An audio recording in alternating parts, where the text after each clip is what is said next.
Broadcast is now starting. All attendees are in listen-only mode. Good afternoon, everyone. My name is Sarah Pentecost with APA Virginia staff. Thank you for joining us for our monthly webinar series, Your Hour with APA Virginia, sponsored by the Berkeley Group. Before we get started, I have a few announcements from the chapter. APA Virginia is bringing back the one-day symposium on Monday, April 9th in downtown Lynchburg. And we're in the process of finalizing the day's schedule, but the cost is $55 a person, and there's a room block available at the Holiday Inn downtown Lynchburg.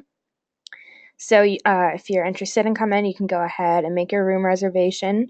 We're also pleased to announce the 2018 annual conference, Mountains of Influence at Wintergreen Resort on July 22nd through the 25th. Session proposals for the conference are due this Friday, January 26th. So go ahead and send those in. If you're thinking about it, we encourage you to send in your ideas. Registration is opening soon for both events, so keep an eye on our social media pages and apavirginia.com for more information. And for those who just signed on, thank you again for joining us for our monthly webinar series, Your Hour with APA Virginia, sponsored by the Berkeley Group. We have a pretty full house today, so thank you to those who share this with colleagues and coworkers and help spread the word about our series. It is currently free to anyone, members or non-members of APA, and you can get 1 CM credit for watching it live. Today, you can also get 1 CAC credit for watching live. And our webinars are the fourth Monday of each month from noon to 1 p.m., covering many topics in the planning arena. Please mark your calendars for next month's webinar on February 26th, How to Recession-Proof Your Organization, Do More with Less as an SOP, with Gary McTaw, co-founder of GovSense, and Paul Camisa, CEO of InnoVergent, as they'll demonstrate how to implement efficiencies that remove do more with less from management's vocabulary. Today we have Kristin, Owen, and Gina DiCicco from the Virginia Department of Conservation and Recreation, Division of Dam Safety and Floodplain Management, presenting land use planning in special flood hazard areas. We'll take all questions at the end, so please type them in the questions box on your sidebar. Feel free to type them as the webinar goes on, and we'll see them at the end. CM credit info is available on apavirginia.com and will be in the follow-up email to this webinar. Be on the lookout for an additional email from today's presenters with your certificate of attendance in order to receive a CEC for certified floodplain managers. We will post this webinar to our YouTube page within 24 hours. You can find that by searching APA Virginia. And I will now hand it over to Kristin and Gina. Hello, everyone. This is Kristin Owen. I'm a floodplain planner with Virginia Department of Conservation and Recreation. I am an AICP planner and a certified floodplain manager. And this is Gina DiCicco. I'm also a floodplain planner with DCR and a certified planner as well as certified floodplain manager. Thanks for joining us today. We'll go ahead and get started with the presentation. A quick overview of the topics we're going to cover. We're going to give a little bit of background on the NFIP, talk about understanding your flood risk and understanding flood maps, take a look at permitting development in the special flood hazard area, and then discuss how we can tie floodplain management into planning. The NFIP was created by the National Flood Insurance Act of 1968. Participation in the program is voluntary. It has a lot of benefits, which is why so many communities choose to participate. 290 communities in Virginia participate in the NFIP. You get benefits such as flood insurance through the NFIP. There's also private flood insurance that is available outside of this, but it is significantly cheaper to get it through the NFIP. You're eligible for grants and loans, disaster assistance, and this comment on federally backed mortgages. Again, you might be able to get those in non-participating communities, but your federally backed mortgages are going to require that you have flood insurance on the structure if it's within the special flood hazard area, and you're going to be able to get that more cheaply through the NFIP. You can look for private insurance in those non-participating communities, but you may or may not be able to find it. Goals of the NFIP include saving lives and protecting property and encouraging a comprehensive approach to floodplain management. As I mentioned, it's a voluntary program where communities partner with FEMA, and when they do that, they must meet certain requirements which are laid out in 44 CFR in sections 59 through 75. And the key element is going to be adopting a local floodplain ordinance that complies with what is in 44 CFR 60.3 and adopting the flood insurance rate maps which FEMA provides to the community. As we said, it's a voluntary partnership, and that partnership crosses a number of levels of government. The federal level is providing national program oversight. They're identifying risk through their mapping process, establishing the minimum standards, providing technical assistance, and providing that National Flood Insurance Program flood insurance. As the state, we provide some state level oversight. We provide technical assistance. That's probably one of the biggest things that we do. And the state also provides some specific state level development and building standards also. The local level is really where the program implementation happens. On the local level is where you all are adopting and enforcing a compliant floodplain ordinance. You're the ones who are reviewing permits and issuing permits where they comply with the requirements that you've adopted. You're inspecting development to make sure it's compliant, and you're making substantial damage and substantial improvement determinations. So this is really where all of the elements of the program are getting carried out and getting enforced. So in order to do that, it's helpful to be able to understand your flood risk. So we'll talk a little bit about how to read flood maps and where to find them. The special flood hazard area is the area that is subject to a 1% or greater chance of being flooded. We generally refer to that as the base flood. We used to use the term 100-year floodplain, but we've kind of steered away from that since it gives people a false sense of security that this sort of flood event is only going to happen once every 100 years. The elevation of the 1% annual chance flood event is called the base flood elevation, and that's a term that you're going to hear a lot in floodplain management. Zoning and building code requirements are tied to the special flood hazard area. There are different requirements for different flood zones. And again, getting back to that 1% annual chance flood risk, that doesn't really sound very impressive to most people that you talk to. But if you convey it to them in terms of the average 30-year mortgage, a property in that 1% area has a 26% chance of the base flood occurring. So that's something that we like to highlight because that's a good way of communicating what the real risk is over that 30-year mortgage. As I mentioned, FEMA does the flood risk mapping for communities, and communities are required to adopt those flood insurance rate maps. Communities also have the choice to adopt additional floodplain maps if there are smaller ones in their community or ones for different frequencies that they want to adopt, but at minimum, they must adopt the flood insurance rate maps that FEMA provides. And those maps they vary greatly in terms of their accuracy. FEMA does do some modeling for those, and the most recent ones that they're doing now are generally based on LiDAR data that has good topography information and good models. So those are all going to be fairly accurate.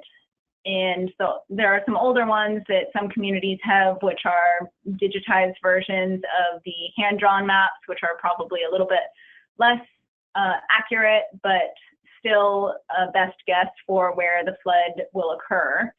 And that's also going to vary based on flood zone, which we'll take a look at those zones in a minute. We mentioned here the flood insurance study is the background information for what you see on the flood insurance rate map. That has all of your background information. It tells you about the methodology for how your firm was created, and it has all of the detailed information. So anytime you need detailed information on things such as the base flood elevation, you want to look in your flood insurance study. We'll run through some of the common flood zones that you all will see. This isn't all of them, but these are the big ones. An A zone does not have base flood elevations, a detailed study was not done, and no floodway was identified. So this is just an estimate of where the flood will occur, often based on topography and not necessarily on development that is on the ground in that area. The minimum requirements are outlined in 44 CFR 60.3b. And as you can see on this map, this is one of the newer maps that FEMA has issued. So it has the black and white aerial imagery, and it has the blue area that signifies a special flood hazard area. And you'll see there aren't any cross sections or base flood elevations identified on this map, since there are not any for this zone. The AE zone without a floodway might look something like this. This is one of the older maps where it just is a simplified map background and has a gray zone for the special flood hazard area. In an AE zone without a floodway, there are base flood elevations and a detailed study was done, but no floodway was identified. The minimum requirements are outlined in 44 CFR 60.3. And if you look at that map, you can see that there are cross sections, which will correspond with cross sections in the flood insurance study. And there are some rounded base flood elevations on that map. Note that in riverine areas, those are the rounded base flood elevations. So you should always look in your flood insurance study for the detailed base flood elevation. This is an example of an AE zone with a floodway. It might be a little bit hard to see, but on the right side of that special flood hazard area, it's a cross-hatched area that is the floodway. And you can see that there are base flood elevations provided, a detailed study was done, and those minimum requirements are outlined in 44 CFR 60.3d. I'll point out real fast on this map too, you can also see there's a light gray area, and that's your 0.2% annual chance, or what we used to call the 500-year floodplain, which some communities also have regulations for. And then in coastal areas, we have V and VE zones, which are coastal velocity zones. The V zones do not have base flood elevations associated with them and do not have detailed studies. VE zones do have base flood elevations and detailed studies. I think that in Virginia, I don't believe there are any more V zones. There was a coastal remap project that FEMA did several years ago, and I think that all the coastal zones are now VE, which is great because that gives you more information to work with. Those minimum requirements are outlined in 44 CFR 60.3e. In addition to all of those basic mapping products, FEMA is now issuing non-regulatory products for communities that are getting maps nowadays. And this provides you with more information and some better ways of communicating flood risk to people in your community. The flood risk database includes changes since last firm, some depth and analysis grids, and some flood risk assessment tools, which we'll take a look at. A few of these in more depth. As I noted at the bottom of the slide, those in red are only for the enhanced flood risk databases, but all communities getting new maps will get those items that are in black. And these are all very useful, so I encourage you, if your community has gotten a map in the last several years, if you haven't looked at the non-regulatory products, you should take a look at those. You'll see your changes since last firm layer, which shows any areas that were added to or removed from the special flood hazard area when you got your latest map. And it will also show you how any areas might have changed from one flood zone to another. This is very useful, especially when you are getting new maps, because you know what community members to reach out to and let them know about the change in flood zone, and any areas that you all have to be concerned with that are changing flood zone. There are flood depth and analysis grids. I think this is really useful. The depth grids are showing you, instead of just the general boundary of the zone that might flood, it's giving you the depth of water throughout that zone, because not all places within the 1% annual chance flood risk area will have the same amount of water on the ground. And what they did is they just subtracted the ground elevation from the base flood elevation, and it shows you how much water will be roughly at any place in that special flood hazard area. So useful to recognize that not all risk throughout the 1% annual chance is equal. Additionally, the percent chance of flooding grids also get to that idea that within the base flood area, it's not all going to be equal across the board. This one shows you, the red line is showing you the boundary of the 1% annual chance flood area. And to the left of that, you can see that there's a property that has over a 10% chance of flooding annually. And it's also important to note that on the other side, outside of the special flood hazard area, some of the properties out there still have some annual risk of flooding that has been mapped. So it's useful to pay attention to that. And they also make a 30-year grid for this, so that, again, getting back to that average mortgage period, you can see what the risk for each of these properties is over a 30-year period. And I think when that happens, I believe that property that just had a 0.4% chance ends up with an 11% chance. The one that's right on the line has a 26% chance, and the one with a 10% chance has over a 90% chance when that happens. They also provide flood risk assessment data sets. This is really trying to show you the areas that are most vulnerable to loss. So those with a high density of development and a high flood risk is where you're going to be most vulnerable. And they map this out for you on maps that end up looking like this, showing your flood risk ranked from severe to low. And this is very useful for you to understand how to plan in your community, including where you might want to focus your mitigation efforts to get the most benefit for your community. And you can find all of these FEMA products on the FEMA Map Service Center.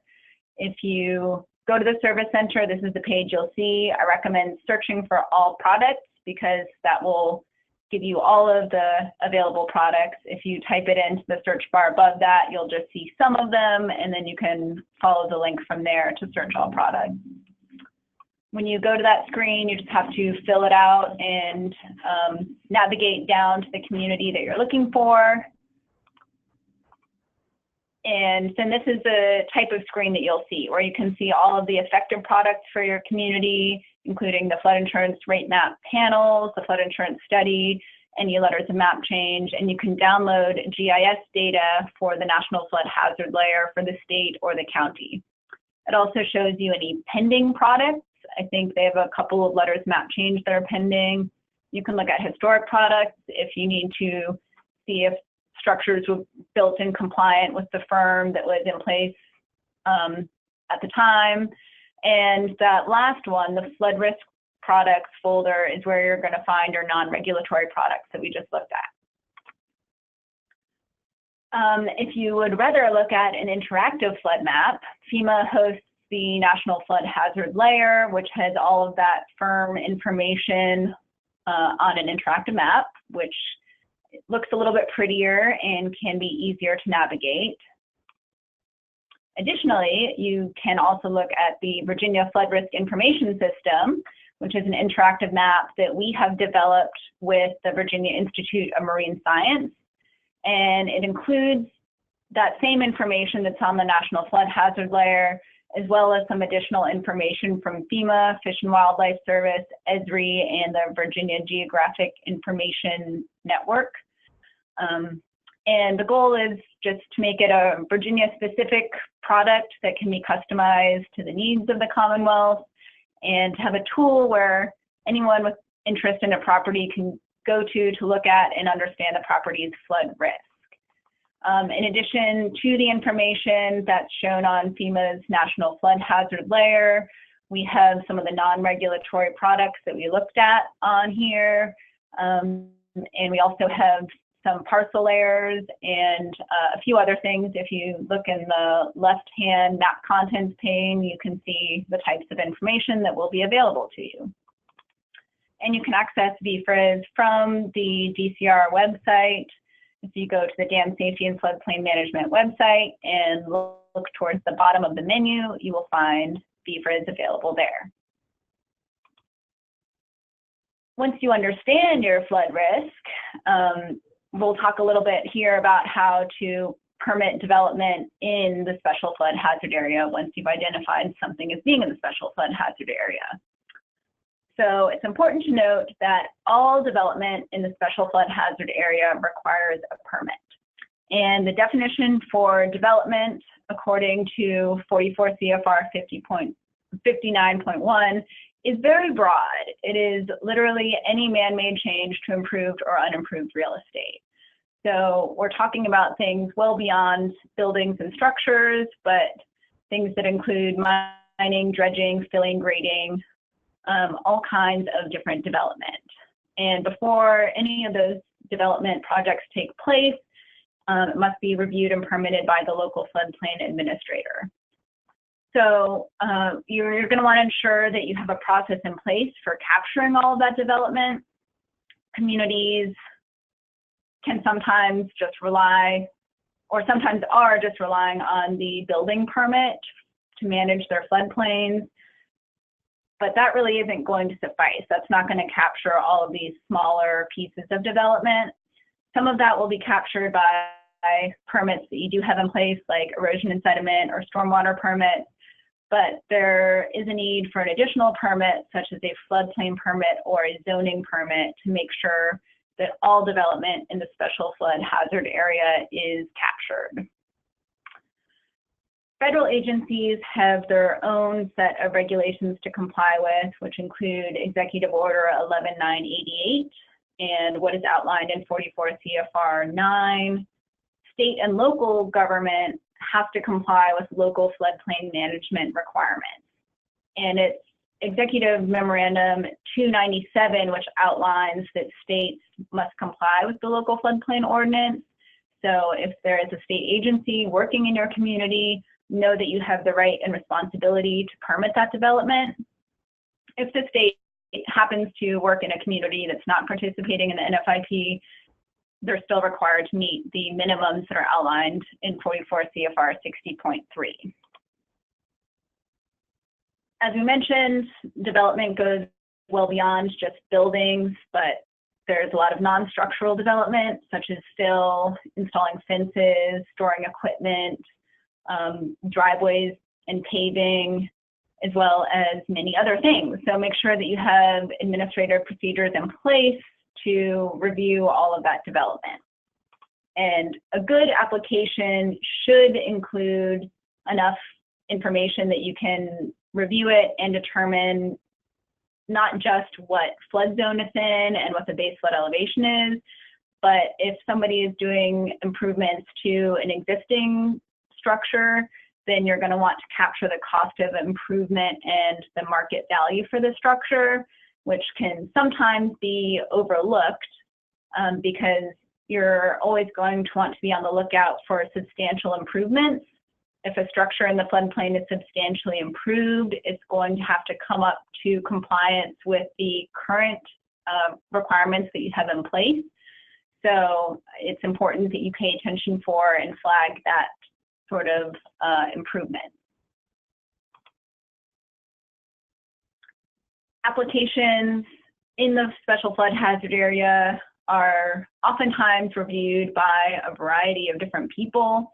Your floodplain administrator should definitely be involved, the building official, zoning official, community engineer, and even third parties might be involved.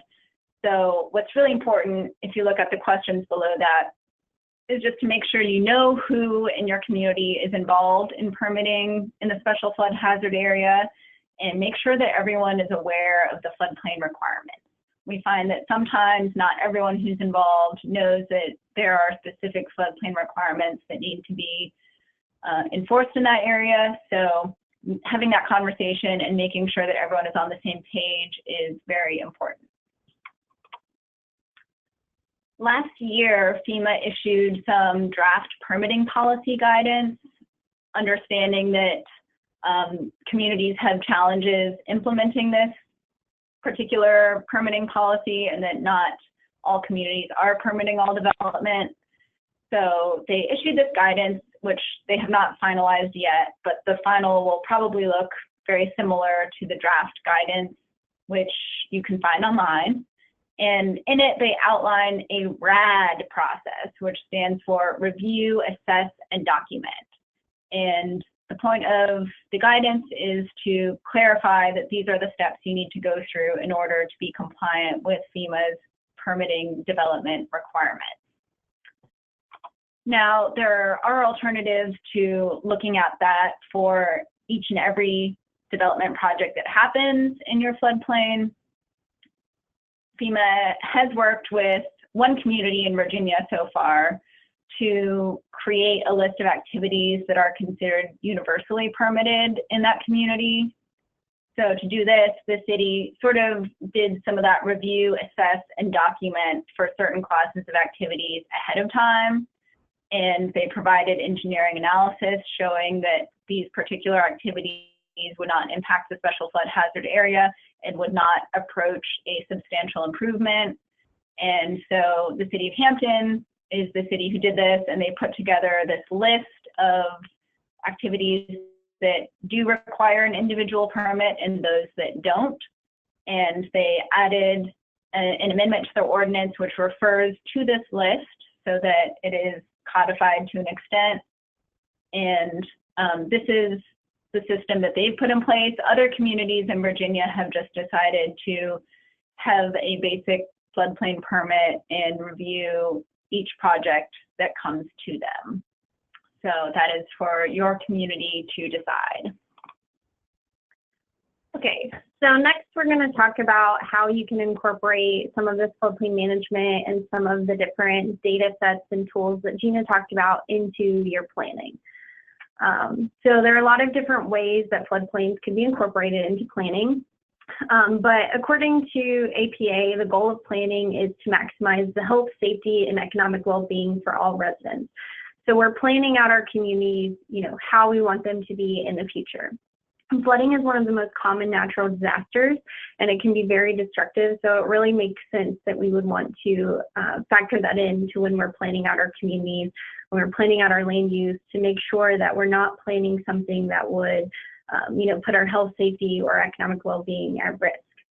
So these are just some of the different items that we'll go through of how you can incorporate floodplains into those, and we have some local Virginia examples of how communities are doing that right now. So the first one is FEMA's Community Rating System. This is a voluntary program for communities that participate in the NFIP. It provides a flood insurance discount to all of the NFIP policyholders in that community, and the discount can range from 5% all the way up to 45%, and that's based on the CRS class that the community is in. And each activity, they use an activity and point system, so the more activities you do, the more points you get, and then the better CRS class you get with a higher discount.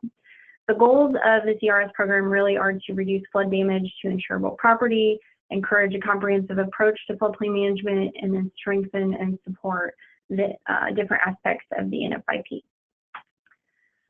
So CRS activities really overlap with planning activities. A lot of them communities might already be doing that are not participating in the CRS program that they could be getting activity points for.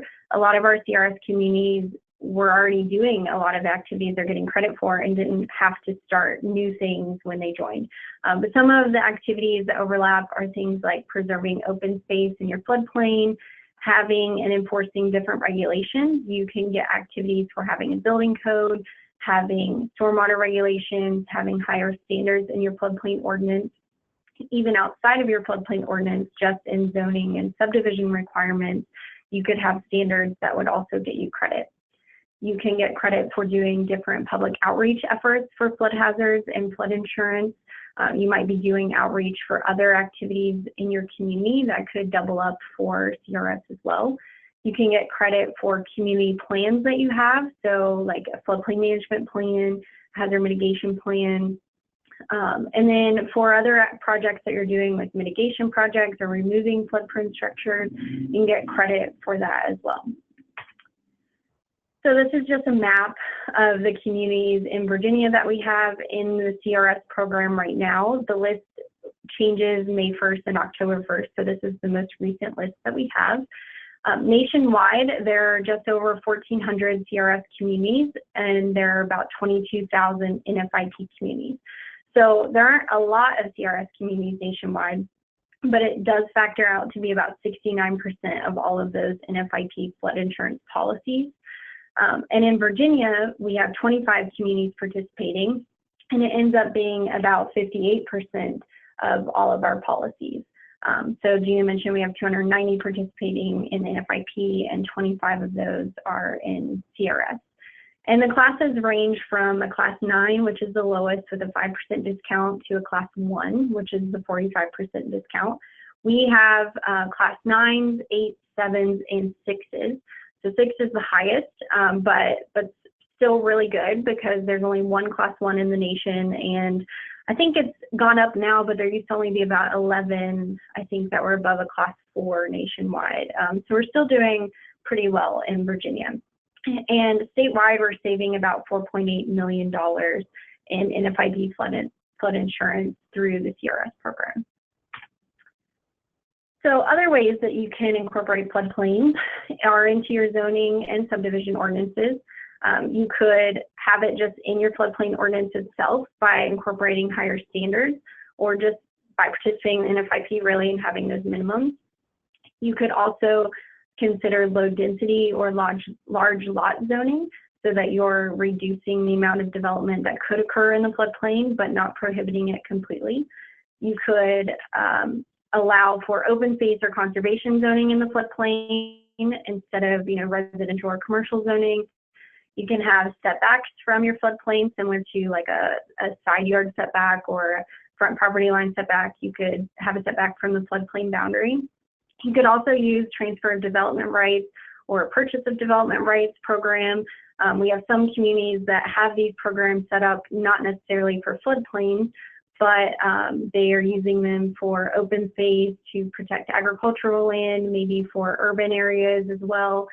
But they can still protect some of the floodplain areas through those programs. Some higher standards that communities often use in their floodplain ordinance are things like freeboard, which is additional elevation above the base flood elevation. Some communities choose to identify their own flood hazard areas, like Gina mentioned. So outside of the firm that FEMA created, a community could map their own floodplains and adopt to those. You could prohibit development either completely or just in floodways, or you could prohibit certain types of development, such as fill, manufactured homes. You could just prohibit buildings, and then non-structural development could occur. You could have the setback. You could also implement a no adverse impact program, which is something through the Association of State Floodplain Managers that they came up with, and it's really just to review all development so that any development that occurs will not cause any adverse impact to anything else in the community. So you'd have to review all of that and ensure that no adverse impact would occur. DCR has a model floodplain ordinance for the state. We're currently in the process of updating this, but the version that we have now, it includes provisions to comply with NFIP, so all of the minimums. We also have some higher standards that are recommended throughout. And then we have some references to the Virginia Uniform Statewide Building Code, as well as some other sources in there that have regulations that apply in Virginia. So just some community examples of how communities have have zoning ordinances that include floodplain management. Gloucester County has an adopted floodplain ordinance with higher standards. Some of those that they have is a 2 feet freeboard, so anything that is any structures that are being developed, their lowest floor needs to be 2 feet above the base flood elevation. They have a 100-foot setback from the mean high tide in coastal zones for new or substantially improved development. And then they also prohibit critical facilities, so things like fire departments, police stations, EMS, shelters. Those are prohibited in their 1% annual chance flood area, but also in their 0.2% annual chance flood area. Henrico County also has some higher standards. They actually have controlled density development with the express purpose of protecting floodplains. They prohibit new developments in the floodplain, and they also have a setback requirement for any development that is near the floodplain. This is an example from the city of Norfolk. They are currently in the process of updating their ordinance. So this is for a proposed draft ordinance. But they are a member of the 100 Resilient Cities, and as part of that, they have created a resilience strategy for the city to be a resilient city and the city of the future. So as part of that, they're rewriting their entire zoning ordinance, and they are incorporating some higher standards that they have proposed that are related to flooding. The city of Norfolk already has a lot of higher standards in their floodplain ordinance, but I just picked out some of them that are in the draft version. They have their Planning Commission recommended draft zoning ordinance on their website. So these are from that. They have 3 feet of freeboard in the 1% annual chance flood zone, 1.5 feet of elevation in the 0.2 annual chance flood zone. So that's that 500 a year. It's not typically regulated, but they've proposed to have those properties be elevated 1.5 feet above either the highest adjacent grade or the flood elevation that's in the flood insurance study, if there is one. They're also considering prohibiting breakaway walls in coastal zones at or below their design flood elevation. So that would just be so that area is completely free of obstruction. And then they also have this new idea of a resilience quotient to ensure that development is promoting resiliency. And one of the factors that they're including in there is that it's reducing risks from flooding. Comprehensive plans are another location where you can include floodplains. The Code of Virginia requires that communities adopt a comprehensive plan, and the Code of Virginia outlines a few different places related to floodplains. So they encourage that the designation of floodplains are in the plan. There are different sets of data that need to be surveyed and studied in preparation for the plans, and flood control and flood damage prevention measures are one of them.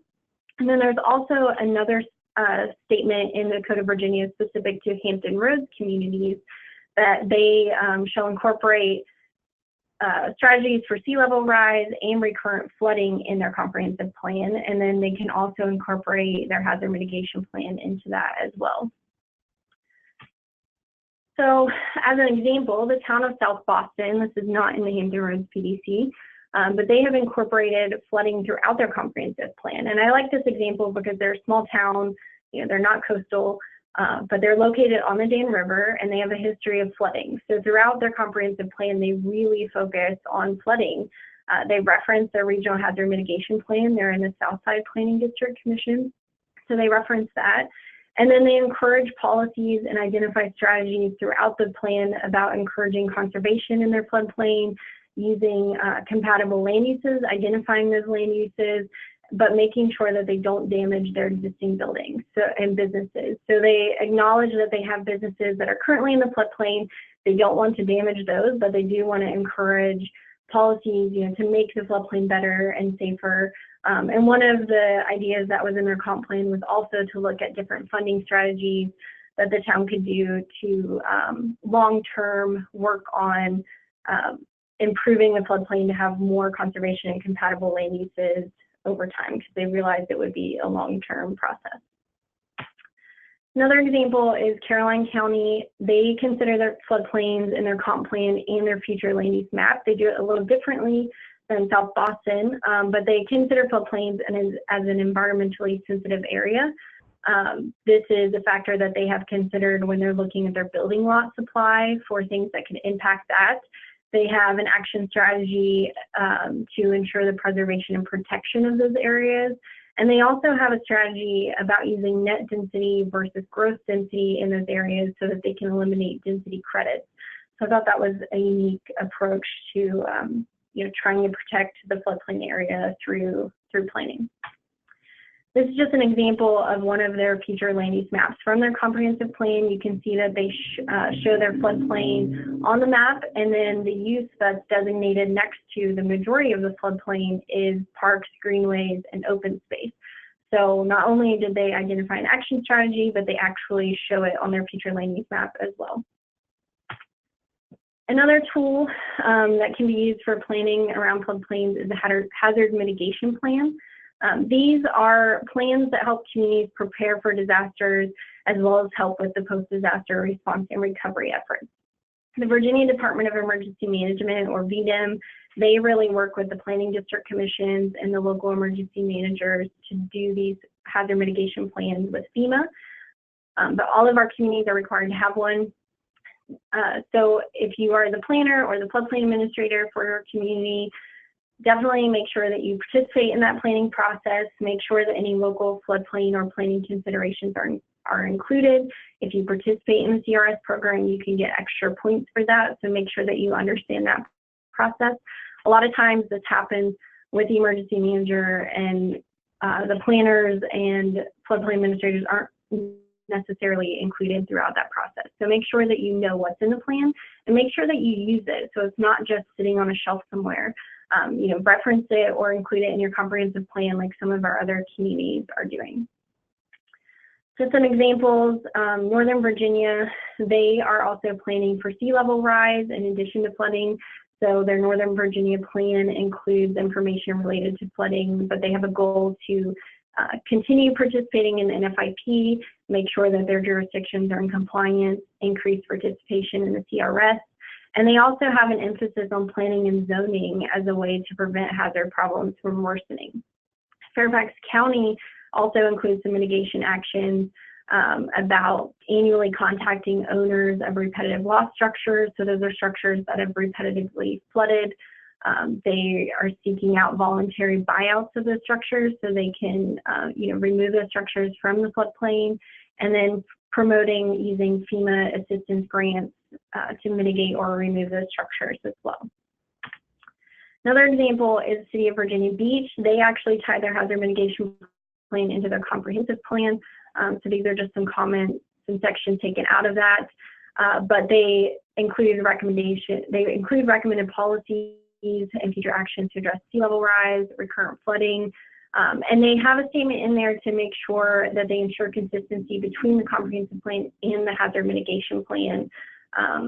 So that's nice that they're tying them back together and making a point that they need to stay consistent. Another option is that you could just have a standalone floodplain management plan. So outside of the comp plan, outside of the hazard mitigation plan. And the City of Portsmouth does this. They have a standalone floodplain management and repetitive loss plan. They created a task force to do this. They emphasize different public engagement activities. This is something that they are doing as part of their CRS participation, and they get CRS credits for this plan. But they do have a statement in there that they will tie floodplain management back into their comprehensive plan, into their emergency preparedness plan, and to the city budget to have a comprehensive approach. There are other plans or development standards that you could consider if your community is doing something like a watershed management plan, a natural resource plan, if you have your stormwater drainage regulations or a plan for that, a recreation or transportation master plan. All of these things could be impacted by flooding or could impact your floodplain. So it's really important that you consider flooding in this process. If you're doing a recreation master plan, a lot of our trails and pathways end up along a river corridor because that's, where you want to have your recreation. But how is that going to impact your floodplain, and how is the flooding going to impact your recreation? You want to make sure that you consider that so that whatever you're spending money on and also to use so that your community can benefit it, that you're considering that flood risk along the way. So finally, we just wanted to go over a few floodplain resources that are available to you if you're interested in floodplain management, if you're the floodplain administrator, if you want to try to incorporate some of this into your planning. The first is just the DCR floodplain management website. We have a lot of information available on our website. We have different links to resources. Our model ordinance is available there. DCR actually has a grant available, so we have information about the grant that you can do. We're part of the Division of Dam Safety, so it also captures dam safety projects. Like Gina mentioned, BFRIS is available there. Our contact information is on the website. We also have a local floodplain directory available on our website, which includes the contact information for all of the local floodplain administrators and CRS coordinators across the state. So I encourage you to look at it. If you are the floodplain administrator, make sure that your contact information is correct. If it isn't, or if it's missing, please email us and let us know so that we can make it as accurate as possible. We also recently started a calendar for training events, different meetings and things. So that's on there now with all of our upcoming trainings and anything that we feel might be relevant to floodplain management. And if you guys have anything that you want us to share on our calendar that's floodplain related, just email us and let us know, and we would be happy to share it. There are also professional associations out there that provide resources. There's the Association of State Floodplain Managers, ASFPM. They have the Certified Floodplain Manager program. They have a ton of educational resources available on their website. They have an annual conference. They have trainings. We also have a state chapter, the Virginia Floodplain Management Association. VFMA holds an annual conference in Richmond. They also do fall workshops that are more tailored to regions. They've done one in Northern Virginia and one in the Hampton Roads area. But it's interesting because it's Virginia professionals, it's local experiences. It's not just a national floodplain association. There's also the American Planning Association, national and state chapter. So they have annual conferences. They have a lot of research and education materials as well. APA and ASFPM on the national level have been pairing up recently to offer different resources, to offer online trainings. They're really working well together to incorporate flooding and planning. And if you get the APA magazine, you probably noticed recently that flooding has come up a lot in those recent magazines. So they also have divisions in APA. There's an environmental and natural resources and energy division and a hazard mitigation and disaster recovery planning division that cover different disasters that could incorporate flooding as well. And there's also a hazard planning center that APA has started that has a lot of useful information. They also have planning advisory service reports. These are just the most recent ones that are related to planning and flooding. If you're an APA member, you can just go to APA's website and download PDFs of these for free. If you're a non-member, I think you can still get them, but you might have to pay. I'm not sure how much they are, but these all have a lot of really great information in them, and some of them are co-authored through APA and ASFPM. We also just have links to everything we talked about in here, so you can get those from the recording, or you can email us and we can send you any of those. Our contact information is here, as well as on our website.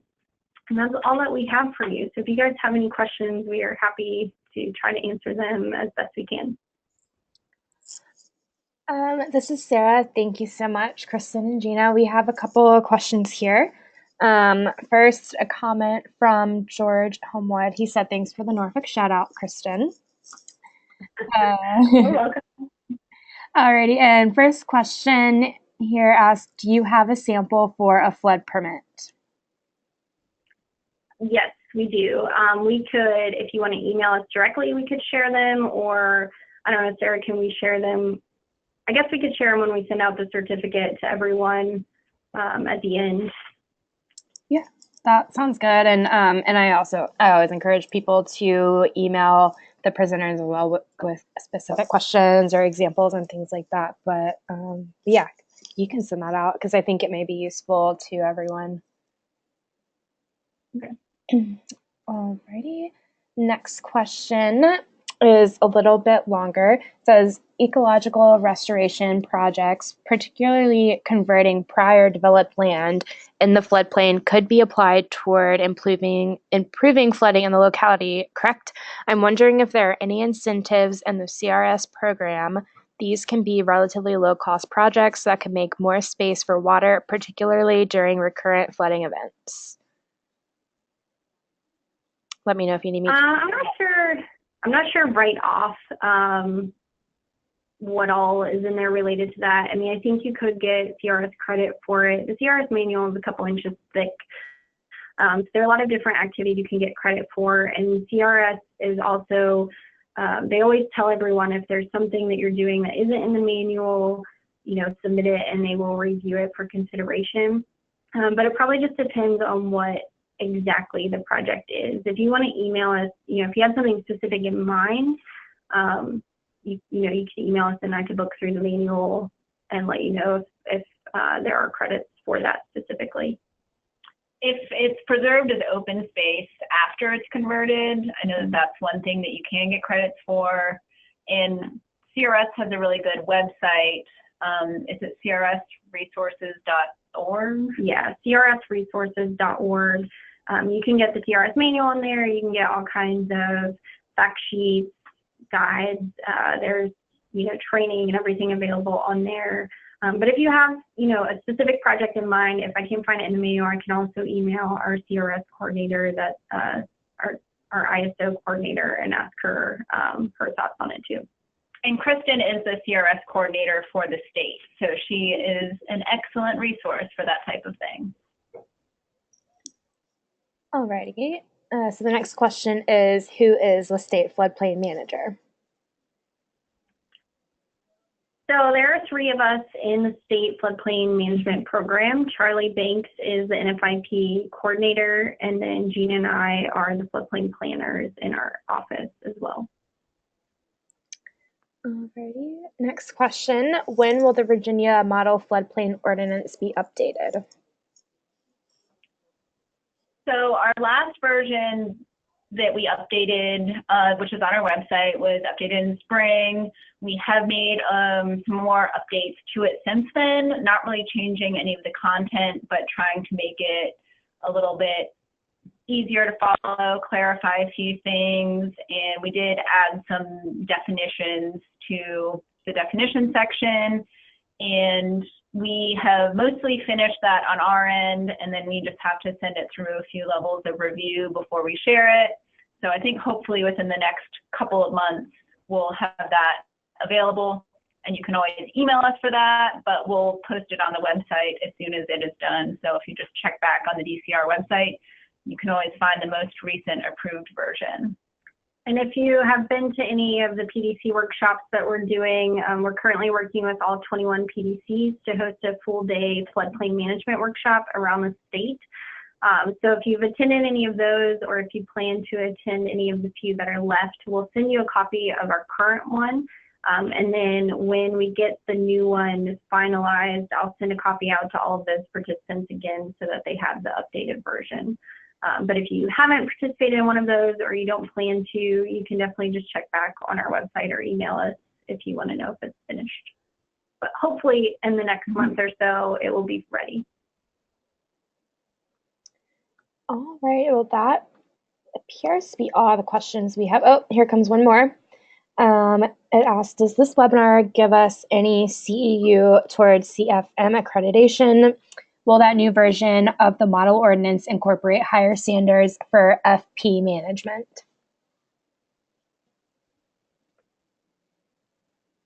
For floodplain management? Yes, FP management, I think so. Yes. So our current and our draft ordinance that we're working on, they both have some higher standards that are in there. We highlight them so that communities know that they are a higher standard, because we want it to be clear what the minimum requirements are versus what the higher standards are. But we do have several higher standards in there, including some recommended freeboard and recommending keeping critical facilities out of the 0.2% annual chance flood area, as well as a number of other higher standards. And the webinar was approved for 1 credit through ASFPM for certified floodplain managers, as well as 1 credit for AICP planners. ASFPM will not be automatically issuing that 1 credit for you. So after this webinar ends, we'll be sending out a certificate of attendance, and you have to submit that to ASFPM for that credit, but they have already said that participants will get 1 credit. Yeah, so you'll just have to submit the certificate through their web portal. You don't have to fill out the CEC form or anything, just submit the certificate. All right, and I've had another question come in. Are there any special requirements for federal or state facilities with federal or state funding, such as freeboard? So it'll depend on what community you're in, but if it's a state project being done by the state or a state contractor, then it is required to follow whatever local floodplain ordinance is in place. Or if it's in a non-participating community, it has to follow the minimums in 44 CFR 60.3. So that's outlined in Executive Memorandum 2-97. If it's a federal project, so it's being developed by a federal agency, they follow their own rules. They don't have to comply with the local ordinance. If it's just a project that's being done by a private citizen that's using, like a federal grant or something, like if you had a mitigation grant and you are elevating a structure, if the developer is a private citizen or even the local community, you still have to comply with your local floodplain ordinance. All right, so that is it. And I have one more note saying thanks, great job, Gina and Kristin, very beneficial information. And I think everyone can echo those statements. This has been a great webinar, and I want to thank you for joining us today and presenting for APA. And a reminder to everyone, as I said, be on the lookout for follow-up emails from APA and from Kristin and Gina for CM credit information and CEC credit information. Don't forget to visit apavirginia.com for more information on upcoming events and to register for February's webinar. Kristin and Gina, do you have anything else you'd like to add? I don't think so. Thanks everyone for attending. All right, yes, thanks everyone, and I hope you have a great rest of your Monday.